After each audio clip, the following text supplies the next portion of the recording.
Olá, bem-vindos ao Direito à Esquerda, o podcast dos advogados e juristas da Organização Regional de Lisboa do Partido Comunista Português. Eu sou a Patrícia Cachapa e tenho comigo o Rui Santos, advogado e ex-presidente do Conselho de Deontologia de Lisboa, e João Oliveira, membro da Comissão Política do Comitê Central do PCP, para discutirem connosco o funcionamento das associações profissionais e as propostas de alteração de lei das associações públicas profissionais. Obrigada por terem aceito o nosso convite. Rui, no dia 19 de junho deste ano foi discutido o projeto de lei 108/15/1 apresentado pelo PS, que visa alterar a organização das ordens profissionais. Um ponto que tem colidido com quase todas as ordens e é fonte de controvérsia. É a tendência no projeto de aglomerar profissões liberais nas mesmas ordens, sem ter em conta as diferenças marcantes entre elas. O que achar disto? As ordens precisam de uma remodelação? É esta a melhor solução? Bom, eu diria previamente que a generalização de ordens profissionais, sem discutir a bondade de tal generalização, levou a que determinado tipo de ordens não tivessem, pelo menos objetivamente, a noção real do que são que tipo de associações são estas organizações, de associações públicas, nunca entendendo bem que são órgãos de administração mediata do Estado. E quando eu utilizo a palavra de administração mediata do Estado, utilizo na sequência de a quem o Estado delega alguns dos seus poderes. Ora bem, e isto veio provocar, do meu ponto de vista, algumas divergências de forma de atuação, nomeadamente bordejando a matéria de natureza sindical e havendo ali uma fronteira muito ténue entre atividades de algumas ordens e algumas até excessivamente, inclusive patrocinando e pondo-se atrás de outros sindicatos, até de sindicatos recentemente criados. Não vale a pena dizer quais são, toda a gente sabe, e se calhar com outro tipo de intuitos. E essa questão veio naturalmente afetar até a própria imagem de identificação das ordens. Eu considero que as ordens são essenciais, que a autotutela é uma questão crucial das próprias ordens, mas este projeto vem colocar as ordens todas por igual e não tem em atenção algumas particularidades. E deixe-me dizer que não tenho dúvidas que este projeto, se bem que ponha em causa e possa atacar outros interesses de outras ordens, é sobretudo um ataque frontal à advocacia, pelo menos como a conhecemos. Eu dou dois exemplos claros. Atividades multidisciplinares, a abertura das atividades multidisciplinares tão pretendida pelas grandes auditoras aqui em Portugal. Basta ver que a Mazar, já há uns tempos, numa entrevista, o responsável máximo da Mazar dizia: estamos à espera de entrar para começar a vender serviços jurídicos, no fundo estamos à espera de entrar na advocacia. Isso é uma questão que vai colocar a advocacia como a conhecemos em perigo. Mas vai mais, vai fazer com que amanhã, como já se sabe em outros sítios, nomeadamente em Espanha, etc., um advogado possa ser um empregado de uma empresa imobiliária ou de outro tipo de empresas que vende serviços jurídicos, Eu acho que isso é muito mal. E a questão da multidisciplinaridade é uma questão que até que me parece que põe em causa o princípio constitucional que está. O artigo 208 diz que a advocacia é parte integrante da administração da justiça em Portugal. Portanto, temos por aí um grosso problema. Outro problema muito grave, que esse afeta todas as ordens, e também a nossa em particular, a ordem dos advogados em particular, do meu ponto de vista, é a possibilidade de pessoas estranhas, virem ter um poder decisivo na atividade disciplinar e no controle das atividades e das questões deontológicas e éticas dos seus advogados. Ora bem, isto é o fim da autotutela. Então, se isso assim, então não precisamos de ordem para nada. Porque a autotutela é uma pedra essencial da advocacia. Se vêm pessoas de fora, acaba a autotutela em si. E isto também é um perigo que esse novo projeto traz. E o novo projeto tem outra coisa relativamente, puxando um bocadinho a conversa atrás, relativamente à atividade multidisciplinar que não foi referido. É que uma pedra que toca na advocacia seja profissional. E o que é que pode acontecer? Nós, ao contrário de muita gente diz, os advogados estão, obviamente, a impedir de fazer práticas criminosas e de projetos de branqueamento de capitais, que eu acho correto, não podem fazer e serão severamente punidos por isso. Agora, não têm o dever de ser denunciantes, no sentido que se um cliente lhe entra e diz algo, ele não tem que participar, mas não tem obrigatoriamente, não tem mesmo, nem deve denunciar essas atitudes. O que é que acontece? Então, se estiver com o ROC ao lado dele, a ouvir essa pessoa, o ROC obrigatoriamente tem que, por força da lei, tem que comunicar à autoridade tributária. E, portanto, seja profissional, esvoroa-se. Isto depois começa nas grandes. É que depois o problema é assim.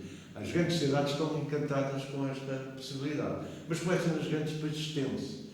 E quem conhecer a advocacia portuguesa, quem andar, como é o meu caso, por causa das campanhas, etc., por essas antigas, velhas comarcas, direito de Miranda do Douro até a Praia da Vitória, então verificar o que é a verdadeira advocacia.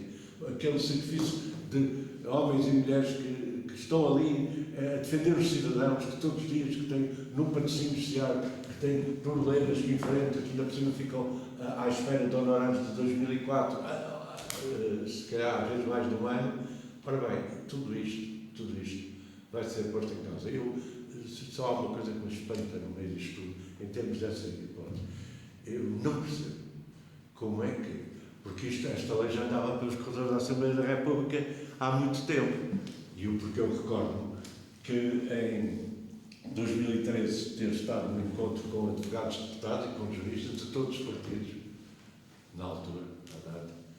Se calhar hoje em dia não estaria sentado com alguém que representasse um partido, mas eu e então o Dr. António já conseguimos ajustar e demonstrar junto dos colegas, estava o António Filipe, lembro-me perfeitamente também, que isto não podia ser, que isto era um ataque terrível à advocacia. Mas é esse ataque que agora se põe e eu espanta-me muito, e eu não posso deixar disto, que um partido, que é o partido da maioria absoluta, que tem no seu historial homens que, de facto, grandes advogados, homens de defensores de toga, defensores de presos políticos, já para não falar já do Dr. Márcio Soares, mas falo no António Argou, no Jorge Sampaio, no António Macedo, do Porto, no Salgado Zenha, enfim, abram para uma situação, acabando com as exceções que havia na lei vigente, que havia umas exceções que abram a mão a estas coisas de forma como engenheiro, médico, etc.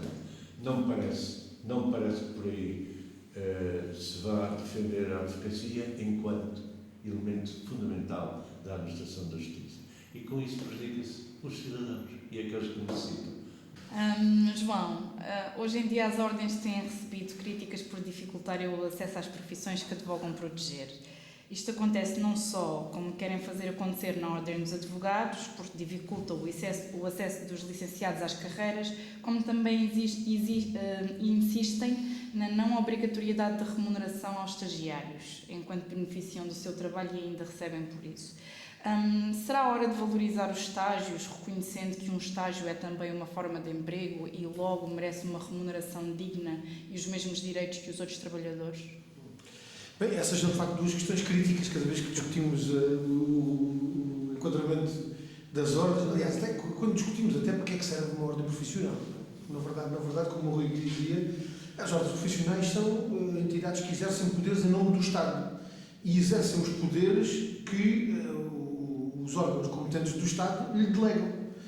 Neste caso, a Assembleia da República, porque é a Assembleia da República que aprova o regime jurídico das ordens das associações profissionais e que aprova os estatutos de cada uma das ordens e, portanto, é a Assembleia da República que delega nas ordens profissionais o exercício do conjunto de competências e de responsabilidades que, sendo responsabilidades do Estado, são exercidas em seu nome por essas associações profissionais, pelas ordens.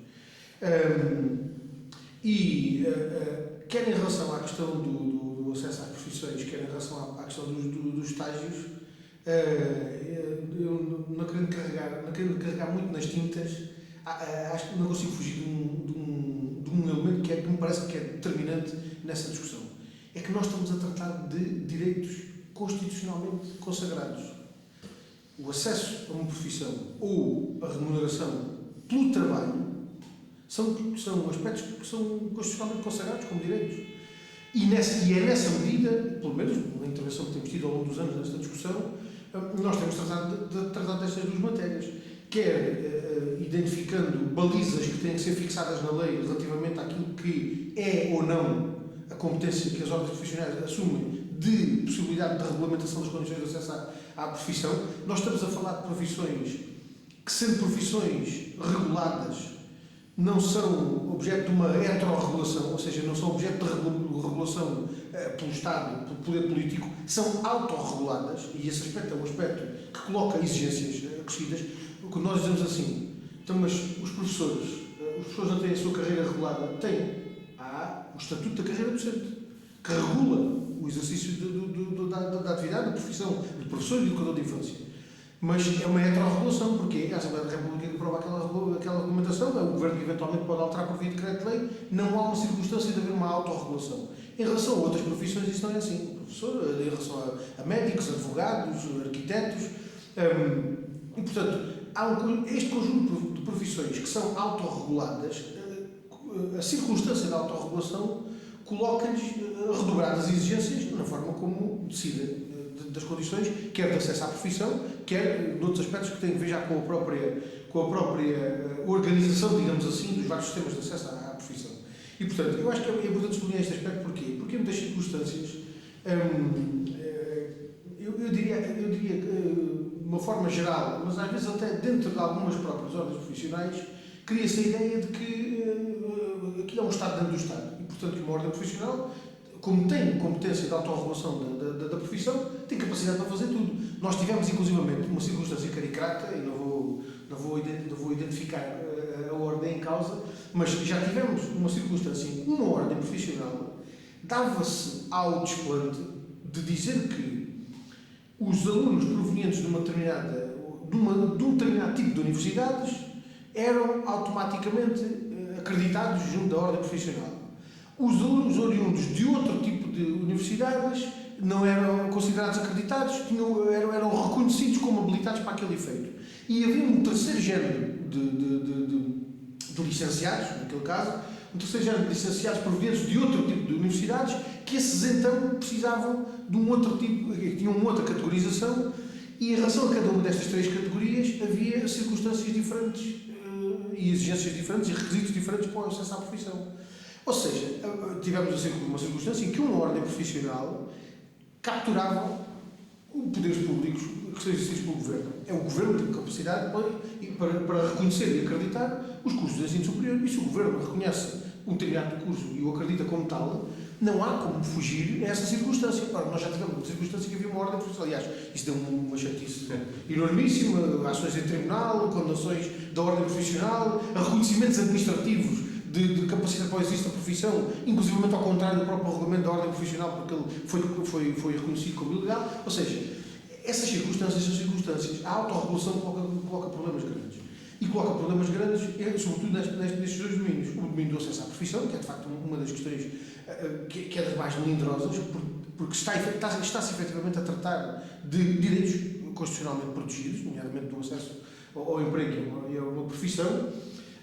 E, portanto, reconhecendo-se que em determinadas circunstâncias, no caso de determinadas profissões, pode haver uma dimensão prática pelos direitos que estão envolvidos no exercício daquela profissão, pelas consequências que pode ter na vida comunitária ou individual.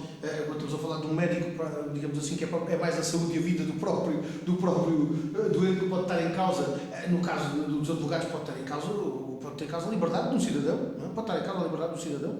E, portanto, digamos assim, pelo melindre ou pelo valor dos interesses em causa, reconhece que há uma necessidade de definir com maior exigência o acesso à profissão. Não pode, essas condições não podem desconsiderar a circunstância de ter que se ponderar o direito que está em causa, que não é só o direito de quem se procura salvaguardar com aquela maior exigência, também o direito do próprio exercício da profissão. Em relação aos estágios, eu diria que, pelo menos as propostas que o PCP tem apresentado na Assembleia da República, já há alguns anos, e já não consigo dizer se a primeira vez que a gente avançou com esta formulação foi em 2008, 2011, já não sei exatamente em que circunstância foi, mas já há muito tempo que nós apontámos uma solução para este problema que aparentemente é uma solução fácil e sólida e segura, que é dizer-se que há direito a uma remuneração sempre que o estágio exige a prestação de trabalho.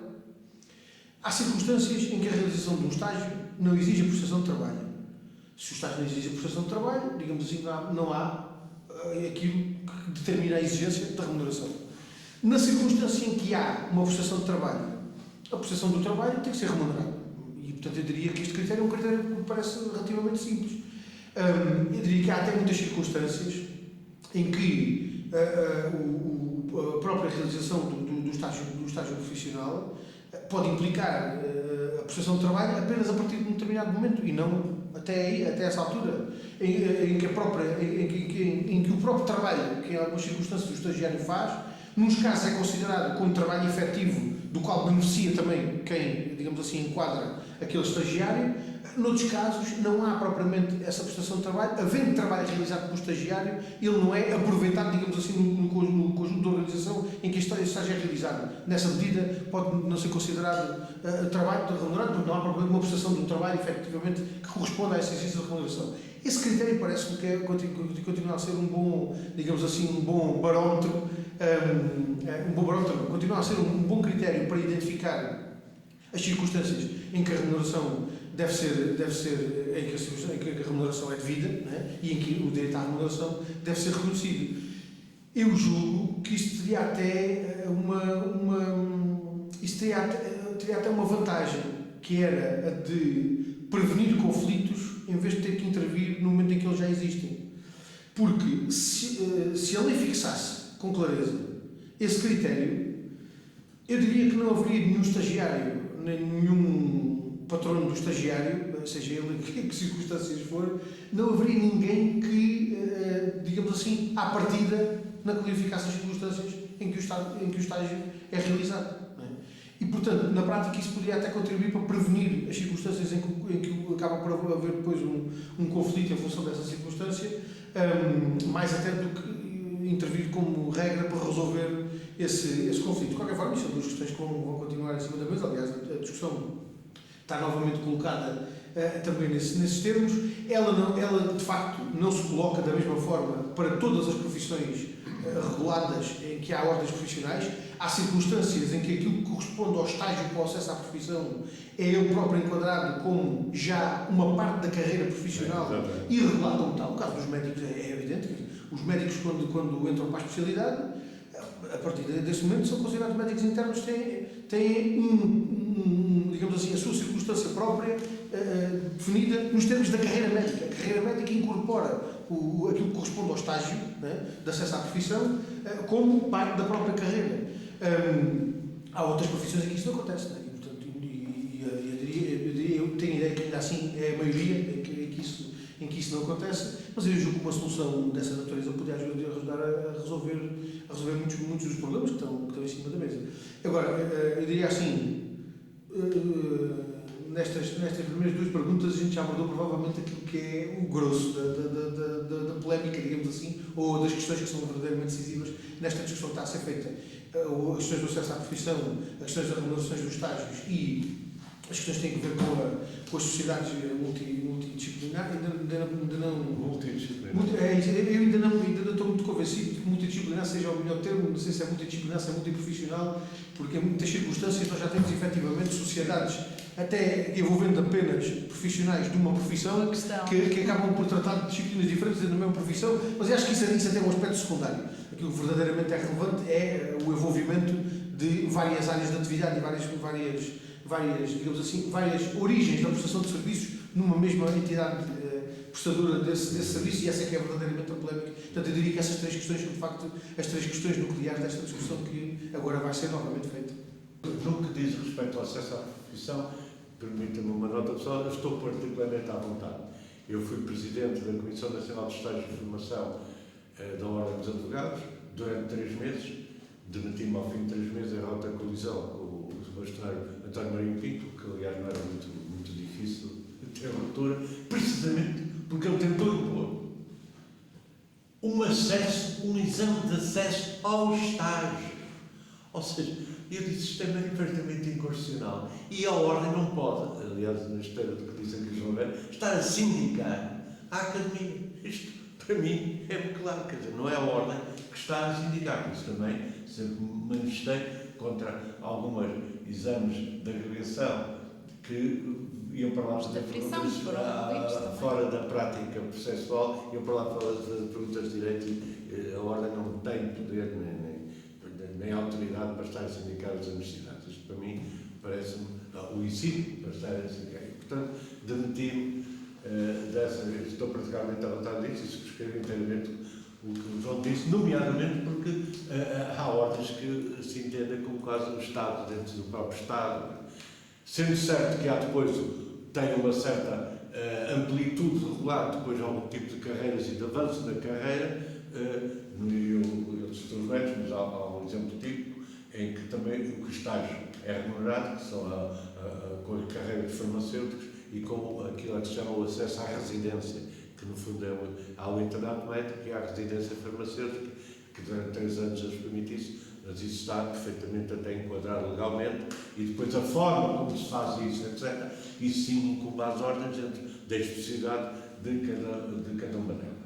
Portanto, eu estou de acordo que isto é que nem 8 nem 80, não é? E tem que haver aqui um equilíbrio, as ordens também não se podem elaborar, como disse o João, a serem, digamos, de facto, como é que eu ia? A pignorarem poderes que são, ou a arrastarem poderes que são específicos do Estado. Relativamente à questão do estágio, da aplicação do estágio, há um princípio básico que foi bem claro e que faz parte das propostas do Partido Comunista, que no fundo diz uma coisa muito simples. Quem dá estágio não pode beneficiar, não pode lucrar com a atividade do estagiário. Isto para mim é claro. Ou seja, pode lucrar, mas então paga. Então paga. Não pode beneficiar.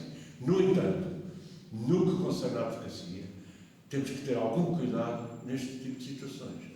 Porque o estágio, muitas vezes, os advogados fogem de dar estágio, porque aquilo, eles não estão vocacionados, a sua estrutura profissional não está até vocacionada para perder tempo a ensinar.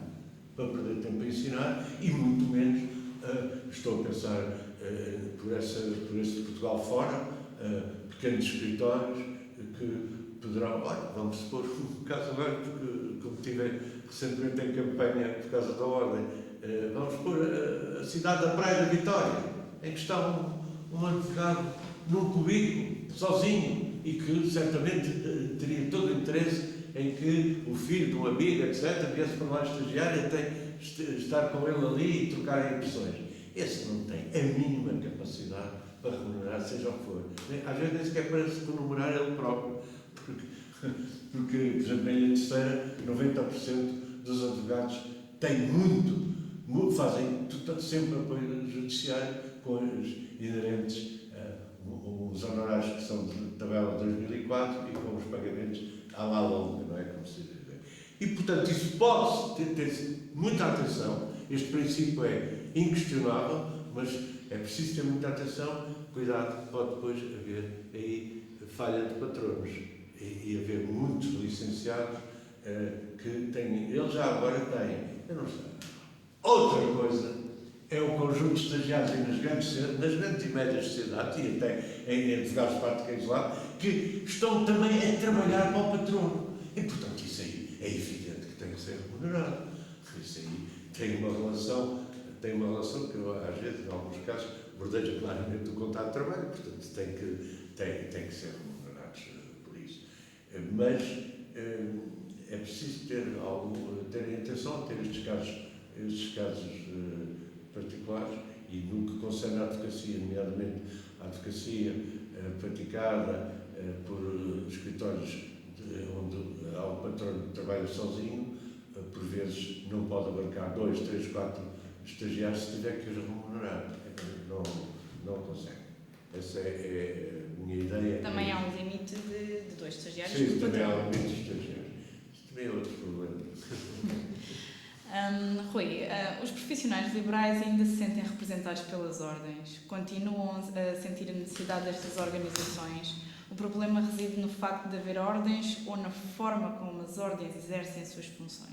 Eu acho que é a forma como as ordens exercem as suas funções, por um lado, e por outro, a falta de um contacto com os finalistas das universidades e com, inclusive, os jovens licenciados. Eu tenho há um exemplo típico agora de uma tentativa, pela primeira vez, na ordem dos farmacêuticos, que o Sr. Bastonário, o Sr. Helder Mota Filipe, está numa cruzada precisamente para chamar, aliás, a própria ordem tem contactos com as associações de estudantes, no sentido de os chamar e de educar. E dando-lhes noção do quais são as finalidades últimas da ordem, e que a ordem não é propriamente para defender o profissional do seu membro da sua entidade patronal, para isso é que se associaram os sindicatos, e tem outro tipo de desideratos, de objetivos, e que passa sobretudo pela dignificação das profissões que representam. Agora, isso é um facto. Nós não podemos, e isso também se sente nos advogados, nós não podemos ter aquela perspectiva que é muito generalizada, só serve para pagar cotas, serve para quê? É preciso ver que se não houvesse ordens, se não houvesse a autodisciplina, a autorregulação, entraríamos um bocado num regime, a meu ver, num regime um bocado anárquico, em que cada um fazia o que queria, torpedeava-se regras básicas deontológicas, e prende-se tudo também com a multidisciplinar. Portanto, temos que ter muita atenção a essa captação. Sobretudo, as ordens têm-se metido de explicar. Estão-se a virar as costas. Quem vira as costas não são os jovens, é a ordem que os vira, são os sucessivos bastonários que viram as costas a este tipo de juventude. Não têm esse interesse. E, nomeadamente, o nosso, que se preocupa já agora, que se preocupa muito com os senhores cascais do Alentejo, os donos de empresas, não sei quando, iam ficar privados da sua temporariamente, da fruição da sua propriedade, que era um atentado ao direito à propriedade do Alentejo, passando por cima de questões laborais gravíssimas, escandalosas, criminosas portanto, essa perspectiva também existente aos jovens, que eles não têm noção, porque hoje em dia, vamos lá, as grandes cidades que estão a captar, é uma coisa que elas estão a captar, os bons alunos das faculdades estão logo em cima. Antes, os bons alunos concorriam aos centros de estudos sociais, normalmente, aqueles que não tinham perspectivas de carreira profissional na advocacia e que não tinham apoio nenhum. Hoje em dia já não é assim. Nota-se perfeitamente. E depois os outros que se amem. E o problema é que ninguém trata desses jovens. E é natural que eles... A ordem não serve para nada, a ordem serve. Só se lembram da ordem quando têm participações disciplinares, quer de clientes, quer de outros colegas, ou até de magistrados. Aí já se lembram da ordem, não é? Ou com a questão da previdência, mas isso é contra os outros rosários. João, quais os perigos das sociedades multidisciplinares? Quais os perigos de serem contratados profissionais por um salário à medida, recheado de exploração, cujo patrão pode ser um grande grupo económico? Esta iniciativa encontra respaldo nas orientações da OCDE, que defende que se deve facilitar o acesso aos serviços jurídicos e o aumento da concorrência entre os prestadores de serviços. Esta ideia de uma vanguarda liberalizante e útil ao desenvolvimento da sociedade não esconde aqui outra intenção? Bem, eu acho que há uma palavra que é uma palavra-chave, que é a palavra concorrência. E porquê? Porque este processo de alteração ao regime jurídico das ordens tem na sua origem um relatório feito pela Autoridade da Concorrência de 2018, que de alguma forma apontou um conjunto de referências que o Governo assumiu como boas e às quais inclusivamente o PS acabou por adotar, o PS acabou por dar tradução com os projetos de lei que entretanto apresentou, e que eventualmente da perspectiva da concorrência e da autoridade da concorrência poderão fazer todo o sentido, mas que, do ponto de vista social, podem ter impactos profundamente negativos, não só para os profissionais, mas sobretudo para os cidadãos. E eu acho que esse elemento é um elemento que está presente em praticamente todas as áreas, as questões das sociedades multidisciplinares têm-se colocado com maior, digamos assim, veemência, particularmente em relação aos advogados, mas eu diria que não há praticamente profissão regulada nenhuma que tenha uma ordem profissional onde isto não levanta problemas seríssimos, em relação aos arquitetos, em relação a engenheiros, em relação a contabilistas, em relação a psicólogos. Isto são problemas sérios. São problemas sérios que podem vir a ser colocados não apenas na dimensão dos profissionais, porque esses naturalmente serão aqueles que sentirão o primeiro impacto, mas eu diria até do ponto de vista dos cidadãos e dos direitos dos cidadãos e a forma como os direitos dos cidadãos podem vir a ficar mais desprotegidos, não apenas por aquele elemento que eventualmente pode ser o mais chamativo do problema do aumento dos custos para os cidadãos no acesso à prestações de serviços em função do enquadramento das sociedades multidisciplinares, mas eu diria que mais do que pelo custo para os cidadãos, pelas circunstâncias em que os direitos e os interesses dos cidadãos estarão menos acalculados e menos defendidos e mais suscetíveis a serem mercantilizados. Isto dava uma discussão se calhar para 2 ou 3 dias e para centenas de cabeças a pensar sobre isto, mas eu talvez fizesse uma síntese nestes termos. O problema das sociedades multidisciplinares não está colocado agora. Há registros desta discussão, pelo menos, desde 1990. Desde 1990, que a questão da discussão sobre a possibilidade de envolvimento de profissionais de várias áreas numa mesma entidade prestadora de serviços se coloca, e particularmente se coloca em relação aos advogados, ainda que ela nunca se tivesse colocado nos exatos termos em que ela está hoje colocada. De facto, hoje a questão está colocada em termos que são relativamente estáveis desde 2011. Portanto, há mais ou menos 12 anos que nós andamos a fazer esta discussão nos termos em que ela hoje está colocada. A situação não está igual àquilo que era em 2011. Portanto, houve alterações em 2011 que foram introduzidas na lei e que já permitiram um avanço significativo nesta área, particularmente com as alterações em relação ao capital social das sociedades, que passou a ser tratado em termos diferentes do que era até aí. Mas eu talvez, a propósito dos advogados e das sociedades multidisciplinares, talvez coloque a questão, talvez coloque mesmo as questões. Primeiro, a maioria dos advogados tem necessidade de recorrer a outros profissionais no seu dia-a-dia com uma frequência, com permanência, para tratar das questões que têm que tratar em nome dos seus clientes. A maioria dos cidadãos, quando recorrem a um advogado, vê-se na circunstância de recorrer também a outros profissionais liberais para prestações de serviços conexas com a matéria que levam ao tratamento do seu advogado. Eu estou convencido que não. Eu estou convencido que, na esmagadora maioria das situações com que os cidadãos e com que a maioria dos advogados se confrontam, no seu dia-a-dia, ninguém se vê obrigado a recorrer à prestação de serviços de vários profissionais, de várias profissões. Há, naturalmente, áreas de atividade, áreas da nossa vida nacional, económica, social, em que isso acontece. Mas, ainda assim, no cômputo global, elas não são a maioria. E eu julgo que isto tem que verdadeiramente levar-nos à discussão sobre, até o final de contas, qual é a origem desta necessidade da multidisciplinaridade. Isto é mesmo uma necessidade social? Ou esta necessidade resulta de uma determinada organização económica dos setores de atividade em que os profissionais liberais exercem as suas profissões? Como é que esta realidade surgiu? De onde é que ela vem? Em que contexto é que ela se desenvolveu? E de que forma é que ela é sentida como natural e algo que é o natural curso da evolução das coisas? E em que medida é que ela pode ser artificialmente imposta para produzir um determinado resultado? E até, diria eu, em função disto, quem é que ganha e quem é que perde? Quem é que ganha com as sociedades multidisciplinares e quem é que perde com elas? E eu diria que, dentro da profissão, entre os advogados, haverá quem ganhe e haverá quem perca. Haverá quem ganhe muito e haverá quem perca muito.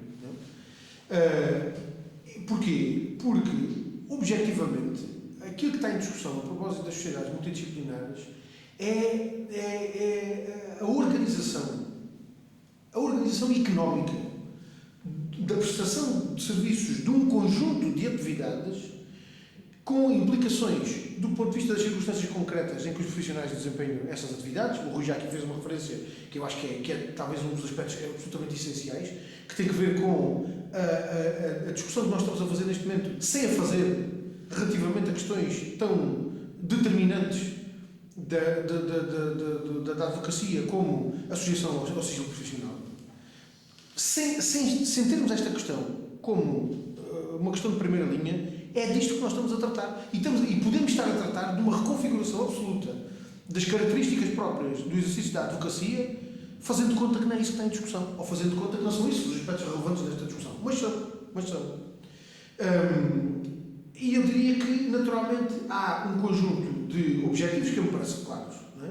Há um conjunto de objetivos que tem que ver com uma normalização que ultrapassa em muito as fronteiras do nosso país das condições de prestação de um conjunto de atividades, sobretudo associadas às características próprias de quem delas beneficia. Vou traduzir a coisa por miúdos.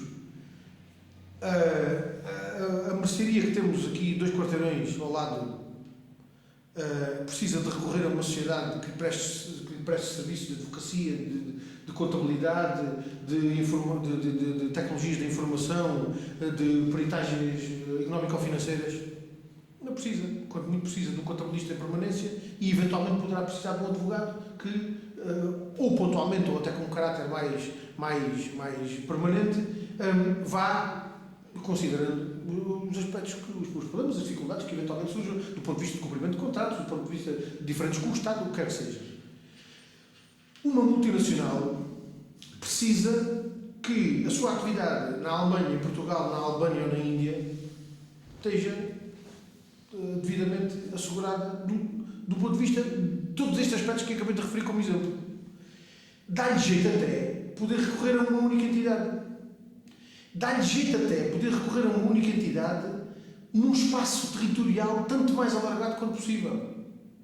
E, portanto, a origem das sociedades multidisciplinares tem que ver com a própria dimensão dos agentes económicos e com a sua intervenção territorial. Não é por acaso que já há alguns anos em Portugal, não sendo admitidas em Portugal sociedades multidisciplinares, já se discutia a questão se admitia ou não a representação de pessoas singulares ou coletivas por advogados integrados em sociedades multidisciplinares oriundas de outros países e com sucursais do nosso país. Já há muito tempo que isto era discutido, mesmo antes de discutir a existência de sociedades multidisciplinares no nosso país. E isto tem a ver precisamente com essas dinâmicas. Com dinâmicas que são muito exteriores à advocacia, que têm a ver com as dinâmicas do mundo económico e da sociedade em que vivemos, elas próprias colocando necessidades desse ponto de vista e tratando de arrumar a satisfação dessas necessidades de uma forma configurada à medida dos interesses que naturalmente estão por trás disso. Eu diria assim, até alguma leitura que fui fazendo, algum estudo que procurei fazer também já há alguns anos, isto também pode ser coisas já mais desatualizadas, porque também não fiz muita atualização dessa bibliografia. Mas, quando há uns anos tive de discutir estas questões e fui procurar alguns elementos de referência para isto, percebe-se que no mundo anglo-saxónico, estas questões estão tratadas já há mais tempo e, de alguma forma, acabam até por surgir, principalmente nos Estados Unidos, mais tarde no Reino Unido, mas acabam por surgir da própria dinâmica das relações económicas e também muito por força, digamos assim, das relações que os países anglo-saxónicos estabelecem entre si do ponto de vista económico e que, com a proximidade que têm dos sistemas jurídicos, da língua, da cultura, naturalmente transformam esse espaço anglo-saxónico num grande espaço do ponto de vista económico que naturalmente é muito permeável do ponto de vista da atividade que é desenvolvida, de empresas sediadas num país, mas que desenvolvem a sua atividade noutros e às quais se colocam problemas desta natureza. E, portanto, há um contexto em que estas necessidades surgem associadas a essas dinâmicas económicas e em que é a própria dinâmica natural da organização da prestação dos serviços, não apenas da advocacia, mas do conjunto de outras atividades, que isto acaba por conduzir a esse resultado. Eu diria que na Europa continental isto não será tanto assim. Na Europa continental isto não será tanto assim. E as experiências que nós temos na Europa continental, particularmente de introdução destas possibilidades de constituição de sociedades multidisciplinares, têm todas elas transformado em realidade os riscos e os perigos que eram colocados como possibilidades antes. Particularmente ao nosso lado, em Espanha, que é talvez o exemplo mais recente, mais flagrante disto, há uma reconfiguração quase absoluta da advocacia. Na prática, torna-se impossível, impraticável, haver advogados em prática individual que não sejam apenas os advogados que se dedicam ao judiciário. Porque, na prática, tudo o resto é consumido, todo o espaço é consumido com a atividade e a intervenção das grandes sociedades multidisciplinares. Porquê? Porque logo à cabeça há ganhos de economia de escala que esmagam qualquer perspectiva de atividade que não seja enquadrada nessas grandes sociedades multidisciplinares. Convenhamos que até para quem defende isto em nome da concorrência, isto não são propriamente realidades consonantes com aquilo que se pretende defender. Até do ponto de vista de quem defende a concorrência como critério para a apreciação destas questões. Mas estes aspectos são aspectos absolutamente decisivos, em primeiro lugar para os advogados, que serão confrontados com uma outra circunstância e uma outra realidade que têm pela frente. O aspecto que tu colocavas a propósito do enquadramento laboral dos advogados e das circunstâncias do estatuto e do regime remuneratório associado a esse enquadramento laboral. Isso são questões que, aliás, olhar para o caso espanhol, serão daquelas que mais rapidamente ficarão resolvidas e resolvidas de forma standardizada ou uniformizada, porque não há concorrência entre grandes sociedades multidisciplinares para a contratação de advogados, sobretudo em início de carreira. Há, naturalmente, na disputa de advogados que, pelo percurso que já fizeram, pela experiência que adquiriram, pela especialização que, entretanto, foram capazes de adquirir, naturalmente são elementos de disputa, como em qualquer outra circunstância, do ponto de vista da atividade económica. Agora, há um nivelamento por baixo do estatuto remuneratório associado à proletarização dos advogados nestas sociedades multidisciplinares. E essa circunstância tem ela própria impactos na forma como os serviços são prestados. Não apenas pelos advogados, mas pelos contabilistas, por técnicos de outras áreas e profissionais liberais de outras áreas, que acabam por ser enquadrados, todos eles, por esta dinâmica económica que é absolutamente esmagadora. É a dinâmica económica introduzida por estas sociedades multidisciplinares que é absolutamente esmagadora do ponto de vista da desfiguração daquilo que são as características próprias de cada uma das profissões. E, portanto, há quem venha a ganhar muito com a introdução destes mecanismos e destas soluções. A esmagadora maioria dos profissionais liberais perderá, e perderão os cidadãos que naturalmente serão confrontados com duas circunstâncias. Primeiro, e vou colocá-los agora assim pela ordem que me parece que é a ordem mais correta.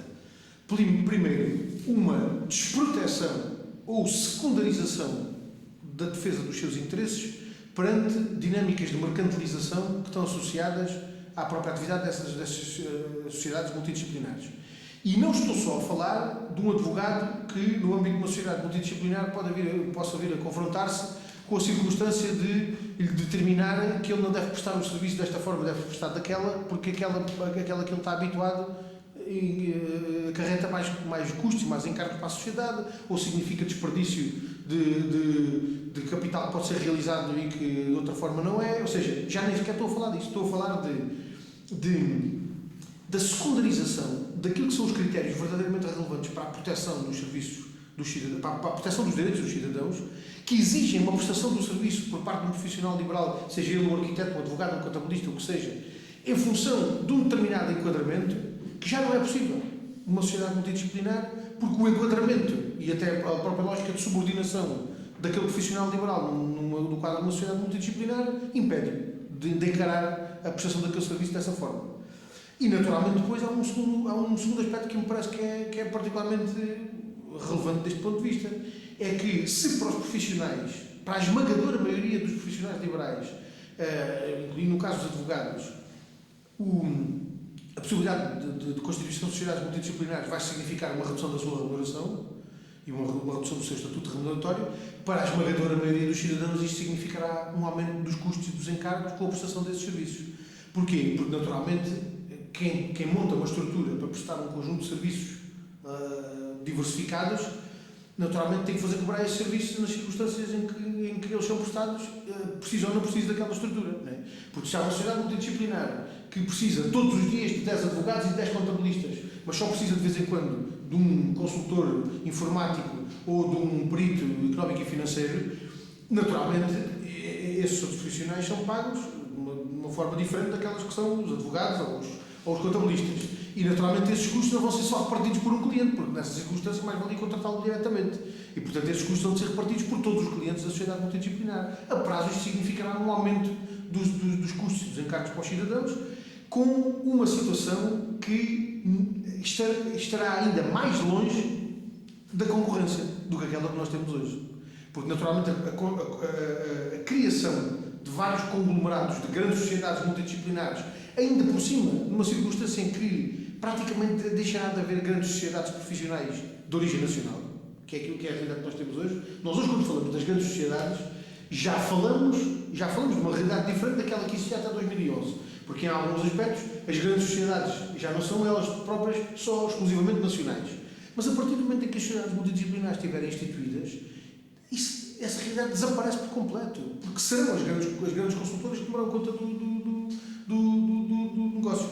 E para concluir, chamaria apenas a atenção num outro aspecto, que é o problema do segredo profissional. É um problema absolutamente essencial, que no caso dos advogados se coloca com um peso que eu acho que é determinante.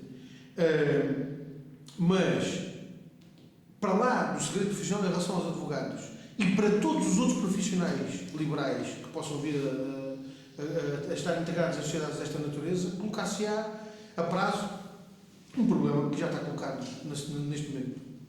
Nós assistimos todos talvez nos últimos 14 anos, para apanhar ainda o BPM, nos últimos 14 anos nós assistimos sucessivamente a escândalos bancários e financeiros de uma dimensão estrondosa. Fomos assistindo à revelação de uma realidade que ao início parecia uma coisa estranha, mas depois começou a perceber que é uma coisa mais recorrente. É que empresas que hoje prestam determinado serviço como consultoras, amanhã aparecem com outro papel de regulação ou seja, a circunstância de haver alguém que num determinado momento presta um determinado serviço como consultor, mas mais à frente aparece a desempenhar o serviço, o mesmo tipo de serviço, com um enquadramento do regulador, tem problemas gravíssimos. Isso ficou tudo às câncaras quando percebemos que o Banco de Portugal contratava serviços para a sua atividade de regulação a quem tinha anteriormente prestado serviços como consultor à mesma entidade visada.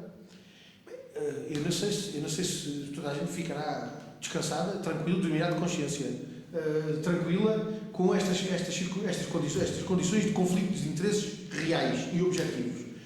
O problema dos conflitos de interesse em relação aos advogados é um problema que anda a par do problema do sigilo e anda a par do problema da independência técnico-jurídica dos profissionais liberais. Eu diria que são três aspectos absolutamente essenciais.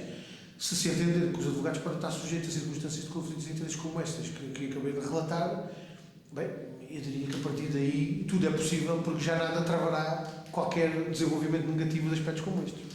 Eu gostaria de dizer 3 ou 4 coisas muito sintéticas e sempre num enquadramento que o João deu. A primeira é o grande equívoco da autoridade da concorrência. Eu começaria por dizer que a prestação de serviços do advogado, o patrocínio, não configura um ato de comércio. Portanto, a partir daí tínhamos pano para mangas, não configura um ato de comércio, e a partir daí tínhamos pano para mangas. Mas, ao invés do argumento, é precisamente o contrário. Aliás, o João de certo modo aflorou isto. Isto não é liberdade da concorrência para alargar a concorrência, pelo contrário, isto vai originar a grande concentração de serviços nas grandes disciplinares, nomeadamente grandes sociedades multidisciplinares da área da auditoria. Mas vai mais. Vai provocar outro problema. Vai pegar uma decalagem, porque a certa altura eles não estão vinculados a regras de publicidade. E vai colocar em causa que então o advogado que tem um escritório ou que tem uma pequenina sociedade não pode fazer a sua publicidade, mas eles podem fazer publicidade descarada aos serviços, entre os quais os serviços. E vai atacar outra disposição, que é uma lei da República, que é que o Estatuto. As pessoas às vezes esquecem que os estatutos das ordens dos advogados são coisas dos advogados, são coisas dos farmacêuticos, dos médicos, etc. Não, são leis da República, é uma lei da República, o Estatuto. E tem o ato próprio da advocacia. O do ato para a advocacia, por alguma razão está premente. E mais, e esta é que é a grande questão. Eu volto a frisar, eu já aqui falei, acho que junto o artigo, julgo que é o 208, o da administração da advocacia e da administração da justiça, da Constituição da República, fica completamente posto em crise. João, as ordens representam em parte o legado do corporativismo em Portugal. Não cabendo estas as mesmas funções que os sindicatos ou as associações de patrões, serão um modelo antiquado para a proteção dos advogados, designadamente pelo facto de hoje em dia uma grande percentagem exercer funções junto de uma sociedade de advogados e não em prática individual. O que é que seria uma ordem modernizada? Isto é uma belíssima discussão, a fazer, se a gente tem alguma resposta definitiva para isso. Porquê? Porque eu acho que a gente pode fazer esta discussão de uma forma teórica e abstrata e esquecendo tudo o que está para trás na história do nosso país. Não é? E podemos discutir isto em função de um mundo despido dessa história, dessa identidade cultural, desse percurso histórico feito. Parece-me que isto não dava um bom resultado. Vamos ver, eu acho que a ideia de haver ordens profissionais não é necessariamente nem má nem boa, antes pelo contrário. Porquê? Porque as características de autorregulação de determinadas profissões, não significando isso a independência, digamos assim, a independência desses profissionais de todas as regras e leis do Estado relativamente às condições da sua autorregulação, porque essa autorregulação tem que ser sempre entendida no enquadramento concreto que o Estado determina. Eu não vejo nisso propriamente um mal, nem vejo nisso necessariamente um resquício de uma outra organização do Estado que nós já tivemos, porque na verdade é disso que nós estamos a falar. Quer dizer, nós estamos a falar da organização do Estado em função de determinados interesses, de determinados objetivos que o Estado promove.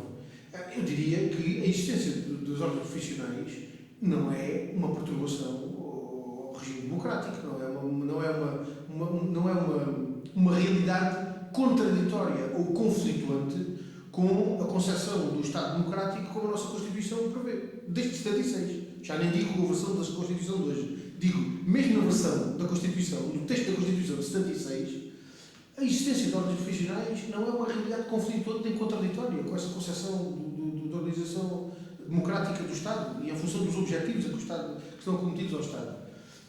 E, portanto, eu diria que não é tanto aí que está o problema. Verdadeiramente, eu julgo que o problema se coloca em função dessa outra circunstância que referiste, que é quando nós temos uma determinada profissão a ser exercida pela esmagadora maioria dos seus profissionais em condições que não são acauteladas, consideradas, reconhecidas, valorizadas, não são tidas sequer em conta como preocupação por parte de quem assume poderes de representação desses profissionais na respectiva ordem profissional, é verdadeiramente aí que se cria um hiato, uma situação de conflito e de atrito, ou seja, há uma dissonância entre aquilo que é a realidade concreta que é vivida por a maioria desses profissionais e aquilo que é a concepção, o estado, o quadro mental de raciocínio e posicionamento que os responsáveis dessa ordem profissional assumem.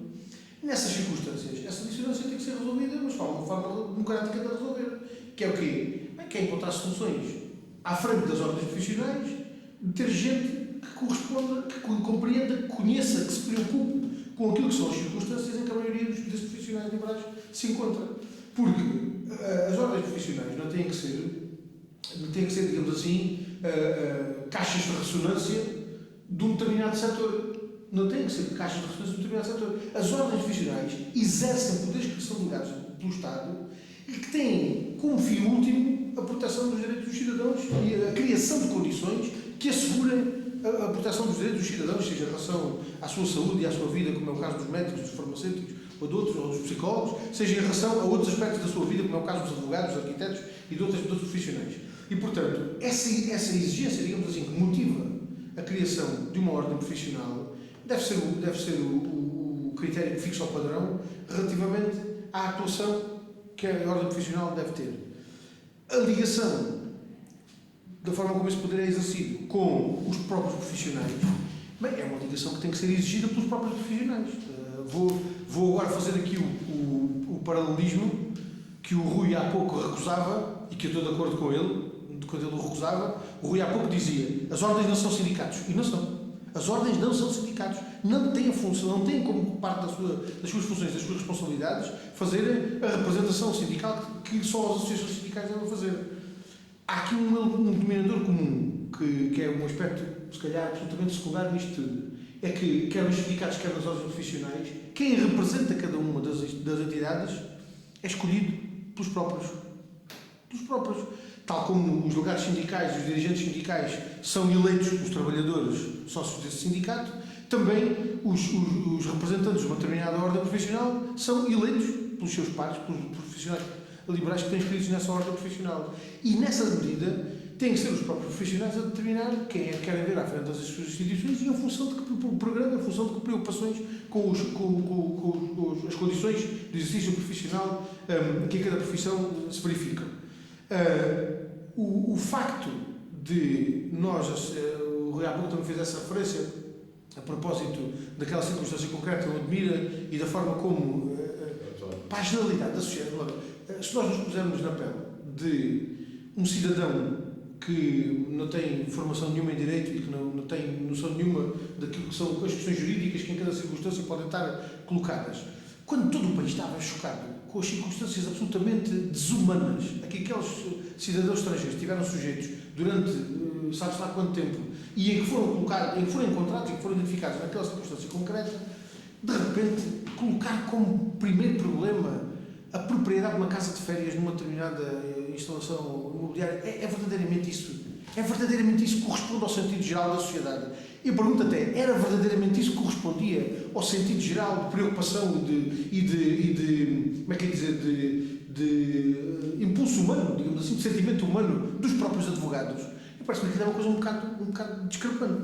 Não é? Agora, essa discrepância entre aquilo que as pessoas sentem como necessário ser acautelado pela ordem profissional e aquilo que efetivamente a ordem profissional acautela, essa discrepância só pode ser resolvida pelos próprios profissionais dentro da sua própria ordem profissional.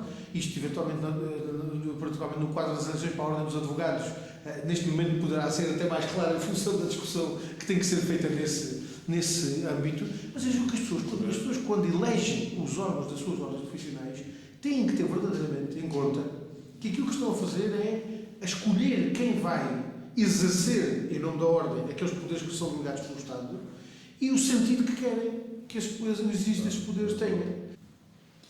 João, na tua experiência como advogado e deputado, caso comum no nosso Parlamento há alguma falta de comunicação entre o poder político e as ordens?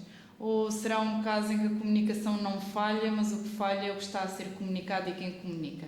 Há algum interesse em manter as ordens na sua situação atual por parte dos seus representantes e os representantes do país? Bem, utilizando uma expressão popular, eu diria assim: há tudo como na farmácia. Há tudo como na farmácia. Eu julgo que há representantes eleitos políticos que encaram as ordens profissionais como entidades que devem estar, de alguma forma, alinhadas com aquilo que é a orientação política do Governo e a ação política do Governo. Há quem entenda que as ordens profissionais devem ser utilizadas como coluna avançada de um determinado partido contra outro que eventualmente possa estar no Governo. Há circunstâncias em que o exercício de determinadas competências por quem tem responsabilidades em ordens profissionais é feito de forma a que elas possam ser colocadas nesse papel, não apenas as ordens, mas todos os profissionais.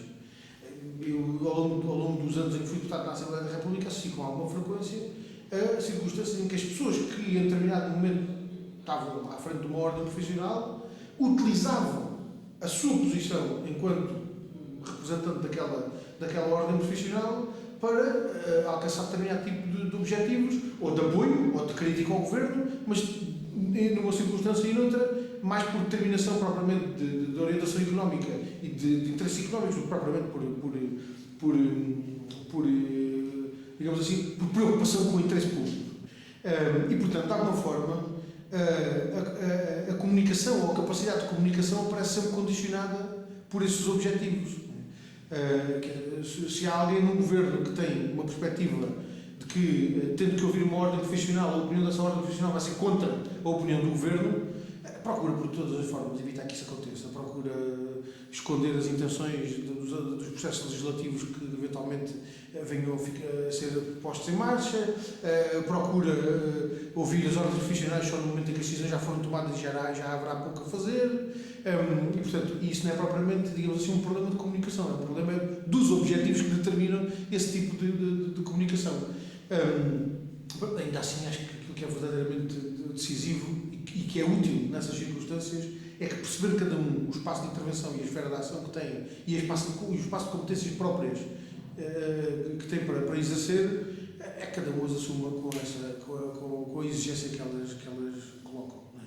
E portanto eu diria que esse elemento é um elemento de equilíbrio que é raro encontrar, é um facto, é raro encontrar esse elemento de equilíbrio, mas eu diria que isso não pode levar a que se deite fora o menino com a água do banho, não é? Que se acha que por causa desta circunstância ou daquela em que esse tipo de comunicação é objetivamente e intencionalmente sujeito a um curto-circuito ou a algum desvio, que seja por isso que deixe de se considerar a intervenção das ordens profissionais nas circunstâncias em que ela é necessária, nem que isso possa significar também a transformação da ação das ordens profissionais num boicote às decisões que são tomadas pelo poder político. Em algumas circunstâncias nós estamos, por vezes, muito próximos disso. Em algumas circunstâncias nós estamos, muitas vezes, próximos de situações em que o exercício das competências próprias das ordens profissionais é feito em função do boicote a uma determinada orientação política ou uma determinada medida que foi decidida, em alguns casos, nem sequer pelo Governo, pela própria Assembleia da República. E isso é manifestamente incompatível com a configuração que as ordens profissionais têm no nosso país. Portanto, acho que essas situações é que têm que ser mesmo evitadas e, quando elas acontecem, têm que ser combatidas sem tibiezas. Obrigada por esta reflexão e, mais uma vez, obrigada por terem aceito o nosso convite. Ora, é essa. Bem gosto. E assim chegamos ao final deste episódio do Direito à Esquerda, o podcast dos advogados e juristas da Organização Regional de Lisboa do Partido Comunista Português. Regressamos no próximo dia 5 de janeiro, onde teremos connosco Bernardino Soares, membro do Comitê Central do PCP, e Pedro Tadeu, jornalista e apresentador do podcast Os Comentadores, para discutir sobre a liberdade de imprensa e direito à informação na sociedade capitalista.